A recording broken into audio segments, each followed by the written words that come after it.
La rentrée scolaire 2020-2021 a officiellement démarré, ce jour sur l'ensemble du territoire national. Le ministre de l'Éducation nationale, de l'enseignement technique et de la formation professionnelle a donné le top départ au lycée moderne de Bongouanou. Kanadia Camara a au drapeau et en présence des élèves affiché son ambition de mettre fin au fléau de la tricherie qui ternit l'image de l'école ivoirienne. Nous sommes en train de préparer votre avenir. Vous devez être les premiers acteurs de votre réussite. Je demande à tous les élèves de Côte d'Ivoire de faire preuve de beaucoup de sagesse. Soyez très sages, il faut bannir la violence, l'absentéisme, les congés anticipés. Il faut bannir la tricherie. Plus de tricherie à l'école, a-t-elle déclaré. Cette année, plus de 15 000 candidats ont été pris en flagrant délit de tricherie aux examens de fin d'année. Kandia Camara a déploré ce comportement des enfants en indiquant qu'un tel niveau de fraude entache la crédibilité des diplômes ivoiriens qui ont la cote auprès de certaines institutions.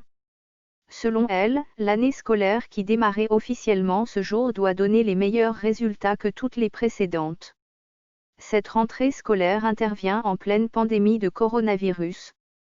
Kandia Camara a à l'occasion insisté sur le respect des mesures barrières pour freiner la contamination. Après cette cérémonie publique, Kandia s'est ensuite entretenue avec les enseignements dans la salle des professeurs. Elle s'est prononcée sur la qualité de l'enseignement et a révélé que le choix de Bongouanou pour le lancement de la rentrée des classes est lié au faible taux de réussite enregistré au baccalauréat l'année dernière dans cette direction régionale de l'éducation nationale, DREN. Pour elle, ces résultats, catastrophiques, ne se justifient pas au regard des énormes sacrifices consentis par l'État pour remettre l'école sur pied après des années de crise. Ce n'est pas une fierté pour Bongouanou de savoir que seulement 19% des élèves ont été admis au bac, cela veut dire que 81% des candidats ont échoué. Il faut que chacun fasse des analyses pour connaître les causes de ces résultats catastrophiques. J'ai rencontré les directeurs régionaux, les inspecteurs pédagogiques qui m'ont fourni des raisons de cet échec. Mais il faut associer les parents et les élèves pour qu'ensemble on parvienne à améliorer les résultats. A expliqué Kandia. Elle a encouragé les enseignants à être assidus pour assurer les cours, achever les programmes et évaluer les élèves comme il se doit. La ministre a rendu hommage au président Alassane Ouattara pour ses actions en faveur des enseignants qui ont bénéficié d'une hausse de salaire. Les salaires ont connu une nette amélioration par rapport à avant 2011.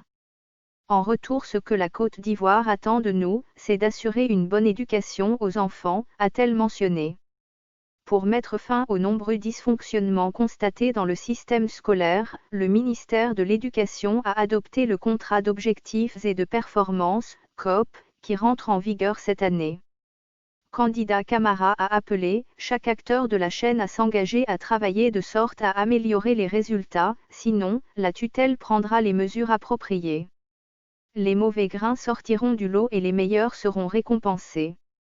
Dorénavant, il y aura une évaluation de tous les acteurs du système éducatif. Il y a des objectifs qui nous sont assignés et chacun doit s'organiser afin que ces objectifs soient atteints. En fin d'année, il y aura cette évaluation afin de savoir si les uns et les autres ont atteint leurs résultats, si les résultats sont satisfaisants. Ceux qui auront atteint leurs objectifs seront félicités, les autres vous imaginez ce qui va se passer, a précisé la ministre. Par ailleurs, cette tournée de Kandia à Bongouanou a pris fin avec la distribution des kits scolaires aux élèves de la première école publique de la ville. Enfin, alors que le coronavirus n'est qu'anecdotique en Côte d'Ivoire au regard des chiffres, les enfants ont été forcés à mettre des masques, plus nocifs pour leur bien-être que cette maladie qui engraisse un système plus qu'elle ne touche les Ivoiriens.